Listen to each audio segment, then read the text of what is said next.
Les effets du sel sur la santé de nos reins et des remèdes pour les purifier. Le sel est un condiment que nous utilisons si fréquemment lors de nos repas, que nous avons du mal à nous en défaire. Les recettes salées paraissent plus savoureuses, mais les conséquences du sel sur notre santé sont à prendre au sérieux, pour pouvoir réussir à s'en passer. Les reins sont les organes qui ont tendance à souffrir des effets du sel. Il faut savoir que ce sont eux qui sont chargés de filtrer et de purifier près de 5 litres de sang. De plus, ils éliminent les toxines et les déchets qui, en s'accumulant, peuvent générer de graves problèmes de santé. Dans cet article, nous allons vous expliquer les conséquences de la consommation de sel sur l'organisme. 1. Les effets du sel sur notre santé rénale. Nous allons commencer par vous donner un bon conseil. À partir d'aujourd'hui, oubliez votre salière et remplacez cet élément par d'autres options plus saines, afin de relever le goût de vos plats. Voici quelques exemples: la moutarde, l'ail grillé ou en poudre, l'oignon en poudre, la sauce soja, le jus de citron, le poivre frais, l'origan, le persil, le gingembre, le cumin, le basilic, le curcuma, ananas, tarma 500 x 335. Chaque épice et chaque aliment dont allons vous parler s'ajustera à un type de cuisine déterminé. Toutefois, nous vous assurons que le goût sera délicieux et que le changement en vaudra la peine.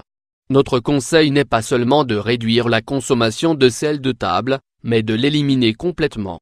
Vous devez savoir que beaucoup d'aliments que vous mangez au quotidien contiennent déjà une quantité déterminée de sel, juste ce qu'il faut pour que nos reins puissent le purifier et le filtrer.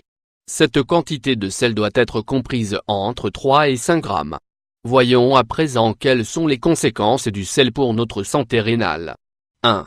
Le sel acidifie notre organisme. Il est vital de tenir compte du fait que si nous consommons plus de 5 grammes de sel par jour, celui-ci va s'accumuler dans nos tissus, dans nos organes et dans le sang, et va finir par acidifier l'organisme.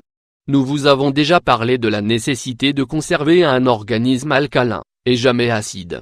Les conséquences d'un organisme acide sont les suivantes: plus de maladies, le risque de souffrir de divers types de cancers, des problèmes cardiaques et rénaux, de la rétention d'eau, de la fatigue chronique, des sensations de froid et d'épuisement, des difficultés de concentration, de l'irritabilité, des ongles cassants, des douleurs articulaires, des infections, des allergies. Le sel empêche de purifier le sang. Les effets du sel sur notre organisme commencent à se faire ressentir à partir de 40 ans, un âge où beaucoup de personnes souffrent déjà d'hypertension, de cholestérol élevé, d'un indice de masse corporelle trop élevé, de changements métaboliques, etc. Tout cela peut être le symptôme d'un problème rénal généré par un excès de sel, et par une faible consommation d'eau.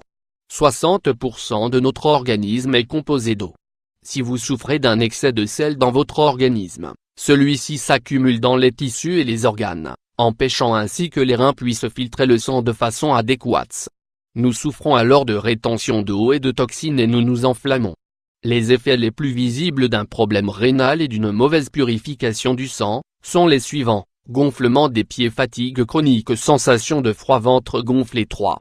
L'excès de sel fait vieillir nos reins. Plus il y a de sel dans notre organisme, plus les reins doivent travailler pour le purifier, ce qui va supposer une surcharge excessive, qui peut faire vieillir nos reins d'une manière prématurée. Cela représente un risque très élevé pour notre santé. 4. Les effets indirects du sel dans notre organisme: l'artériosclérose, maladie des veines et des artères, les rhumatismes et l'arthrite, les coliques rénales, la chute des cheveux, les problèmes de peau, les problèmes intestinaux, la constipation, le surpoids et la rétention d'eau. Comment éliminer l'excès de sel dans notre organisme? Boire de l'eau. L'une des stratégies principales pour éliminer l'excès de sel de notre corps est de boire plus d'eau.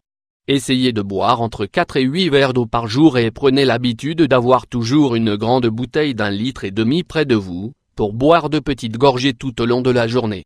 N'oubliez pas non plus de faire des exercices pendant 1 heure chaque jour. De plus, nous vous conseillons d'utiliser le remède suivant pour éliminer l'excès de sel dans votre corps. Remède au persil. Persil. Ingrédients: 50 g de persil frais, 1 litre d'eau, le jus d'un citron. Préparation: commencez par mettre l'eau à bouillir, et ajoutez le persil. Laissez cuire pendant 30 minutes, puis laissez reposer pendant une demi-heure. Ensuite, ajoutez le jus d'un citron et filtrez le contenu. Mettez le mélange dans une bouteille et buvez-la tout au long de la journée. Le premier verre devra toujours être consommé le matin à jeun, et les suivants, 20 minutes après chaque repas. Suivez ce remède pendant 3 jours d'affilée tous les mois. Cela vous fera le plus grand bien.